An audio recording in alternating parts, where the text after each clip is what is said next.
Hi, and welcome to PowerViews. I'm Dan McDade, your host and president of PointClear, and I'm really excited about kicking off our new show today. PowerViews is all about providing solutions to the sales and marketing challenges that we face today. And I'm going to be interviewing over a period of time some of the top minds in the industry. I'm really pleased to say that my very first guest is Jonathan Farrington, who's the CEO of Top Sales Associates and the managing director of Jonathan Farrington and Associates, and he's also the man behind the Top Sales and Marketing Awards.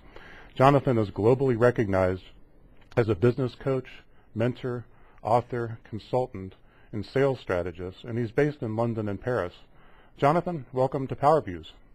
Hi, Dan. Thanks very much for inviting me. It's a pleasure to be here. Well, thank you. I appreciate that. And also want to point out that I'm an active reader of your blog. I know that you have thousands of readers every day. And I'll go ahead and put in a quick plug for your blog, which is, tell me if I'm wrong, thejfbloggit.co.uk. Do I have that right? That's it. That's absolutely spot on. Okay, great. And we'll come back for a little bit more information about how folks can contact you in just a little bit. You know, while we're already kind of well into 2012, I guess here already looking at the end of 2012, or end of Q1 of 2012, just want to take a moment to take a look back at 2011 and see if there was anything that surprised you last year about something that actually happened, or maybe even something that didn't happen in 2011 that you expected to see happen.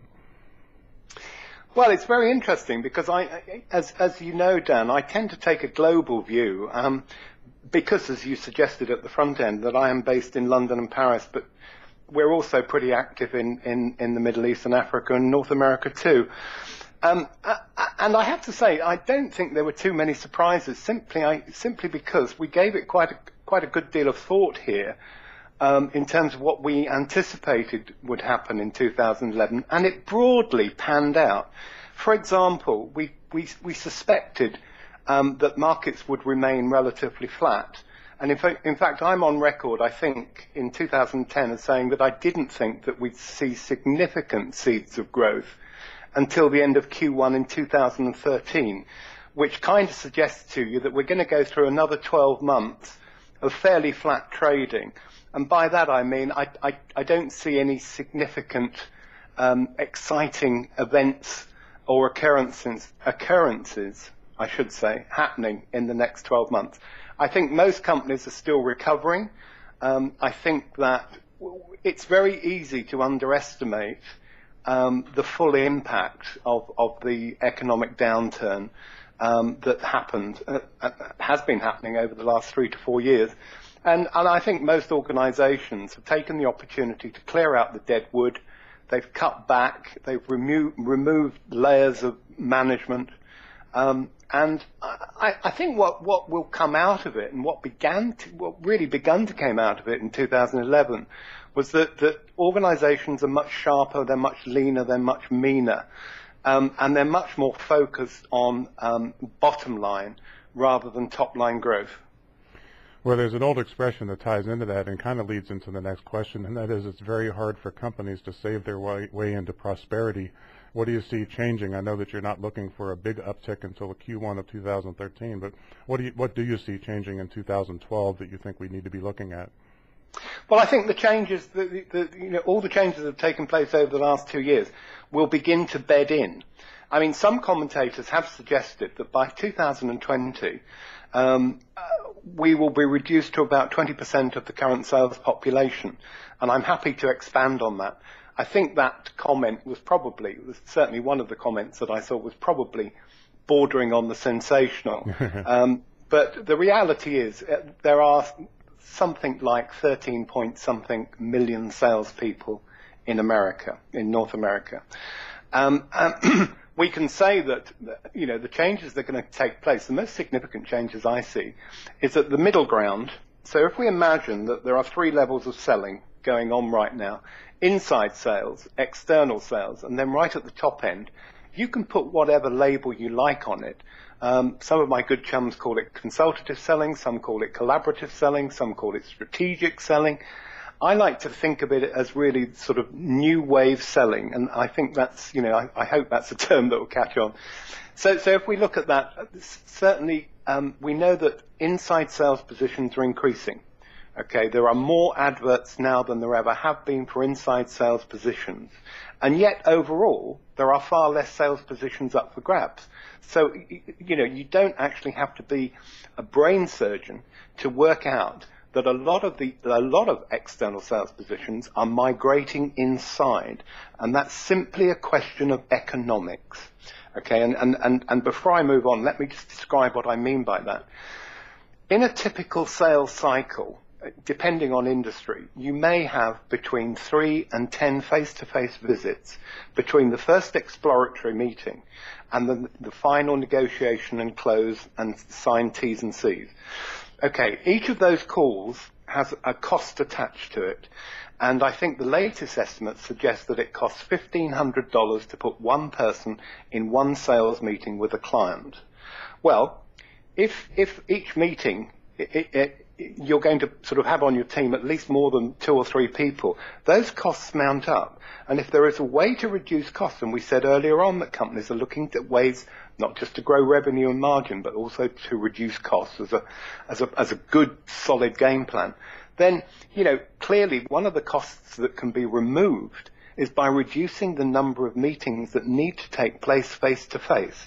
So those meetings are going online, and all of a sudden, salespeople are discovering actually that whilst it may take a little while to educate the client and get them out of this face-to-face mode, once they get in and they're using this latest new technology with video conferencing, then actually it's more convenient. And I think the other thing that we have to take into account, Dan, is that it's very difficult these days to conduct more than 2 face-to-face meetings a day, even if you have a breakfast meeting and a lunch meeting. If they're proper meetings, you've got to get there, you've got to prepare, you've got to have the meeting, you've got to get back again. If you take yourself inside, you can very easily conduct 5 or 6 meetings a day, even more online. So in pure economic terms, that's the argument I would use to illustrate really what I mean. So we know that inside sales are increasing, and they're increasing in importance, and the new inside sales professional of today is very much more sophisticated than the old inside sales professional. We used to think, our generation used to think that inside sales was a starting point, didn't we? Okay, so you join a company, you want to get into sales, then you're put on the phone and you're taught how to sell. And your big ambition at that point is to become one of those really sort of glamorous outside salespeople with the flashy car and the expense account. That at that point, when you're young, that is the height of your ambition, and that's what it was all about. But actually today, because inside sales professionals are handling far more sophisticated opportunities, their skill sets have needed to be, become expanded considerably. Well, one of your fellow countrymen, John Cleese, has a training company and has a great inside sales video. I don't know if you've ever seen that. It's about 12 years old, but it's a classic, and I think it's right to your point. Yeah, I have, and I'm a big Cleese fan, which won't surprise you. Yeah. So as we see this migration from outside into inside, this it's going to leave a vacuum in the middle there.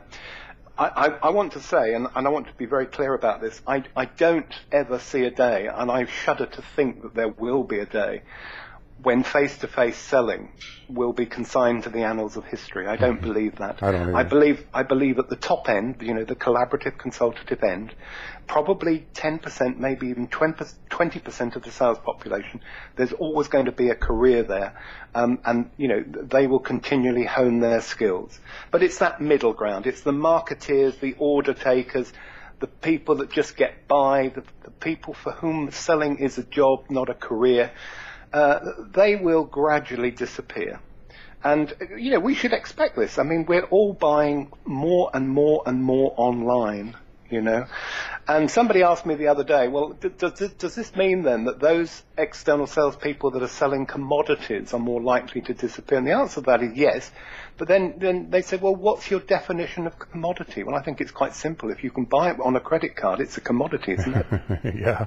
Well, think about, the 50s when they called it belly-to-belly sales, when there was no such thing as, inside sales, and you had the Fuller Brushman going door to door, basically, and even telecom salespeople where the expression is, every door on every floor. And that's all, basically an outdated, too expensive model. So I couldn't agree with you more.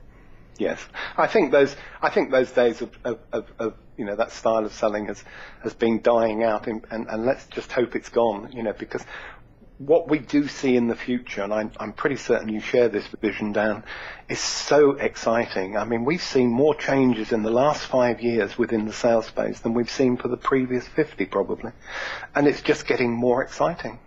Do you, speaking of that, and kind of relating this to sales, we don't have time to do this subject justice, but if you take a look at some of the new tools out there like marketing automation, mobile marketing, and just social media in general, how do you see salespeople using those tools, or do you see salespeople using those tools, or do you really think that's more of a marketing function?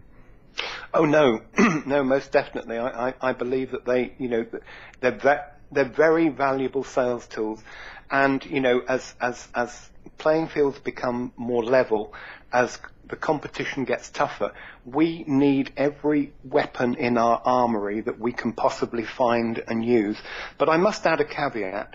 I think there is a great danger that salespeople dive into every possible tool, weapon, facility that they can possibly muster, rather than standing back and saying, okay, yeah, that is going to help me. No, I don't need that. I mean, it's the same really with social media, people piling in onto Twitter and Facebook and LinkedIn without standing back and saying, well, hang on a minute.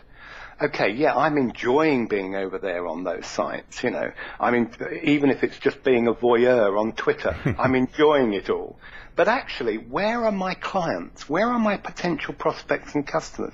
Because surely, as professional salespeople, that's where we've got to be. So to answer your question, I see all of those applications and facilities and solutions being appropriate for salespeople, but I think it's important that they determine which are the most appropriate for them and their industry. And to your point, we've had clients that, unfortunately took the road of going to providing their sales force with marketing automation tools, and then the sales force basically sat behind their desk, sent out a bunch of emails like a spam cannon, and kind of expected results to come in, and they did that really instead of going out and being in front of people and doing what they should be doing best, which is actually selling. Yeah. And those clients, to a client, have found that did not work out well for them. It didn't drive enough deals. It drove lower level deals. And I wanted to talk just for a moment, and I think it ties into this, about alignment between marketing and sales. Is it getting better? Is it getting worse? How do you feel about that right now? Well, I'm quite fortunate because, as I think you know, I mean, I've come all the way through the ranks, right up the food chain, from bag carrier to sales manager to sales director to managing director to chairman to president. And along the way, what you do, I mean, there are very few advantages of getting old, but I think one of the advantages is that it does give you experience and it gives you a new perspective. It's rather like traveling, isn't it? And I think that when you have responsibility for various departments, including marketing and sales, you learn very quickly, the concerns and the challenges that they each face. And nobody would be more delighted if we can encourage this sales and marketing alignment. Will it ever happen? I'm not so sure, because they have different mindsets. It's, as an example, if I may give you an example, it's very rare that you find marketing people, marketing executives with targets. Marketing people don't get fired for not hitting quota. They actually, but having said that, they have become considerably more important over the last few years than ever. I think with the advent of Sales 2.0, if we ever understand what that was, and, with social media, marketing are now playing a very significant role in what we're doing. And, that I can look back sort of 20 years ago, and marketing simply was, one girl with terminal acne sitting down a corridor somewhere producing the monthly newsletter. But not anymore. These people are really genuinely important. If we can just, find a way to legitimize their marriage, I think the whole sales space will become much more efficient.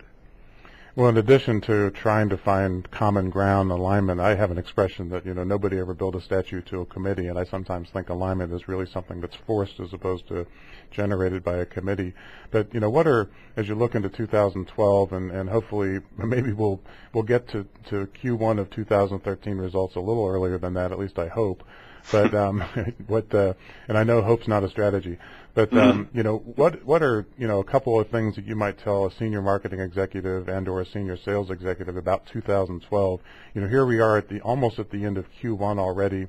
Usually that's a time of panic in sales because they need leads, they're not making their number. What do you tell people right now to really focus on for the balance of this year?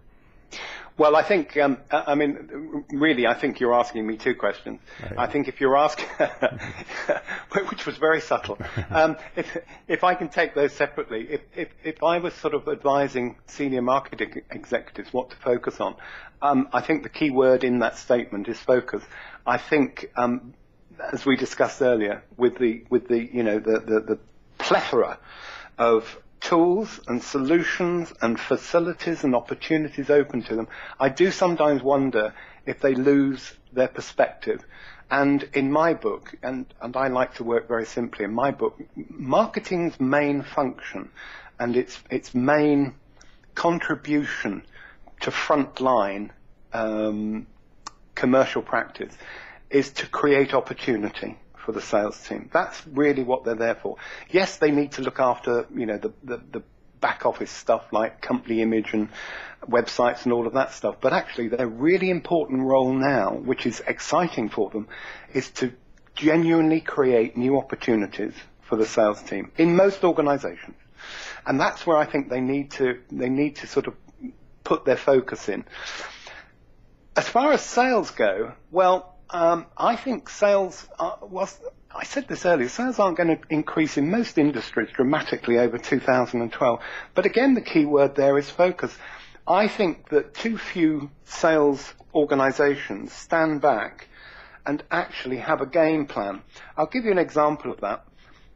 In November, thinking that most forward-thinking organizations would be contemplating creating their business development strategy for 2012 well before January the 1st, 2012, I actually published an ebook called How to Create an Effective and Achievable Business Development Strategy. And it was a guide, really, not just to sales leaders or to CEOs, but also to salespeople, because I think every single salesperson on the planet should have their own game plan. And I thought, okay, this is going to get downloaded, hopefully, in November, December. And it was. But I tell you what has surprised me. Even in March, the thing is being downloaded like there was no tomorrow. And that actually, whilst it's flattering, it's slightly alarming that people are putting together their business development strategy for the year as late as March. So, we go back to that magic word, focus. I think that every organization should have a plan. I think they should know where they're going, how they're going to get there. They also should contemplate what it's going to feel like when they get there. But, it's not about just this year, Dan. I think every successful company should be working with a short, medium, and long-term strategy. And whilst it is difficult, because I know that the goalposts are continually being moved in the sales space. I mean, amazingly enough, it's only 6 years ago that people had never heard the expression Sales 2.0. Mm-hmm. Nobody had actually heard of Twitter. We're moving at such a rapid pace, and we need to be flexible, but we've got to have a plan. If we haven't got a plan, and we haven't got matrix in place, how can we benchmark our performance? And we need to be doing that regularly. Yeah, I think benchmark is a key word, and focus and benchmark, because what I find in the companies that I either consult with or we provide services to is that they really are comparing themselves to a kind of a theoretical reality as opposed to the real reality. And there's so many statistics out there right now, we won't go into them today, but so many statistics companies can use to benchmark everything that they do from marketing to sales that it's just critically important to benchmark. Jonathan, let me just, kind of wrap up with a general question. In our conversation today, what do you feel like we've missed? What do we need to tell the audience today that they should be focusing on to find solutions to the sales and marketing challenges that they have? I think we've covered most of it, Dan, but I would like to make this point, and this is certainly a feature of the work that we're going to be doing with my new consultancy, which launches on May the 1st. Selling broadly fits into 3 stages. And it's very rare for a company to be successful at all 3. To begin with, we need to find the opportunities. We have to keep topping up that hopper, that pipeline of opportunity. And this is where marketing, comes into play and has a huge function. And if you think about it, the skills needed, both in sales and marketing, to continually generate new opportunity, are very significant and very, very important. Once the opportunity is being discovered, then the opportunity has to be converted. And these then again are a completely separate set of skills. And almost, you're asking salespeople either to wear a completely different hat or you're handing it over to a different team. And that actually, sadly, is as far as most companies get successfully. What they're missing is the third part of the chain, which is the post-sales follow-up, backup, account development. Because sadly, it's my experience that whilst we get very excited at the front end when we uncover a new opportunity and nothing seems to be too much trouble for us, it's like that sort of girl that we asked, out on a date. The first few dates, we're bringing flowers, we're opening doors, taking her to a fancy restaurant. Gradually, as we believe that she's now on side and she's fallen in love with us, the flowers and the expensive meals seem to stop. And this is a big mistake that most companies make. They fail to realize that there is as much continuing opportunity in existing accounts as there is outside with new opportunities. And the latest figure I saw is it costs 15 times as much to first identify, then attract, then qualify and sell to a new opportunity as it does an existing one. So selling, and as I said, this will be a feature of the work that we're doing. We want to educate salespeople in those three stages of a cycle and to get them really, switched on to what's necessary. Yeah, if you go back to even something, and there's a lot of sales methodologies out there, but if you go back to something like solution selling, that early in the sales cycle, it's all about what's the solution with risk and cost being weighed down in the minds of the buyer. And as you get toward the end of the selling cycle, it's, all about what's the risk, what's the cost of the solution, and all of a sudden the solution to the problem is sort of minimized in the process. And I think the same thing follows all the way through once you have a customer on board. And I couldn't agree with you more. Jonathan, how can folks get a hold of you? What's the best way to reach out to you and to follow up on this show today? Well, probably. You mentioned earlier my blog address, www.thejfblogit.co.uk. Very quickly, we've got two sides to the JF Corporation, and if I can use a sort of, a baseball park illustration, right field, as you know, Dan, we've got the top sales initiatives, which are all designed to support, the sales and marketing space. So we've got Top Sales World, Top Sales Management, Top Sales Awards. That's all under a Top Sales Associates banner. And then left field, we've got the JF brand. So, I suppose actually the simplest way is to come to the blog. Alternatively, just do a quick Google. You're bound to find me somewhere over there. Yeah, when I Google your name, there's a lot of hits that come up. I also want to point out I have an article on my hand that's, I don't see a date on this, but it was one that was called Bring Some Order to Your Lead Generation Activities. You wrote this, and it's available at Top Sales World. So in addition to the ebook that you talked about, there are some great articles, not just by Jonathan, but also by I think, is it every month or every week that you produce the top 10 sales articles? We do. We produce the top 10 sales articles, every month, and then we have a month. Yeah, we have a monthly winner. Yeah, we and we announce the results in the monthly Top Sales magazine. And I also saw some recommendations on great books to read, and so congratulations on the work you're doing. And by the way, thanks for reaching out and asking me to be a top sales expert. I'm honored, and I feel privileged to be so.